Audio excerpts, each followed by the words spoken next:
ছুটির দিনে ঢাকায় অস্থির নিত্যপণ্যের বাজার। লাগাম টানা যাচ্ছে না সবজি থেকে শুরু করে মাছ মাংস সহ কয়েকটি পণ্যের দামে। সবচেয়ে বেশি বেড়েছে কাঁচামরিচের দাম। হঠাৎ এমন দাম বৃদ্ধিতে বিপাকে মধ্য নির্ময়ের মানুষ। দাম বৃদ্ধির পেছনে বিক্রেতারা সরবরাহ সংকটকে অজুহাত দেখালেও ক্রেতারা বলছেন সিন্ডিকেট। মামুন হুসাইনের প্রতিবেদন। বৃষ্টিতে ফসলি জমি তলিয়ে যাওয়ায় রাজধানীর বাজারগুলোতে কমেছে সবজির সরবরাহ, আর এতেই বেড়েছে সবজির দাম।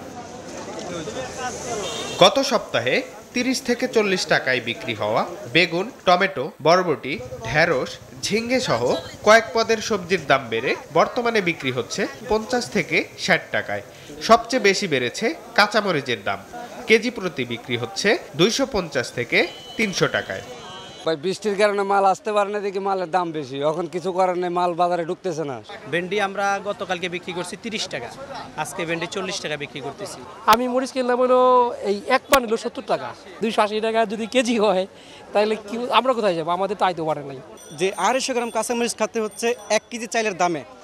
মাছের দামও কমেনি। বৈরী আবহাওয়ার কারণে সাগরে মাছ আহরণ হচ্ছে কম। বেশিরভাগ মাছ বিক্রি হচ্ছে কেজিতে ১০০ থেকে ১৫০ টাকা বেশিতে।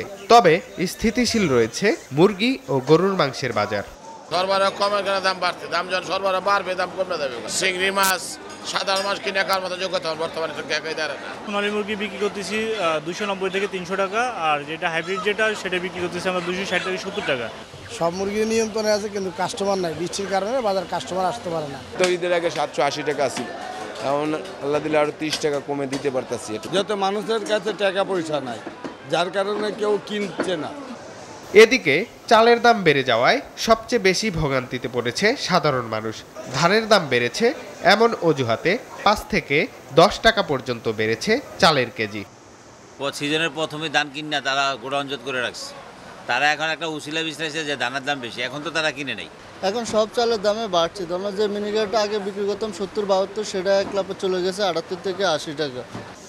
নিত্যপণ্যের বাজারে অস্থিরতার জন্য সিন্ডিকেট ও মনিটরিংয়ের অভাবকে দুষছেন ভোক্তারা।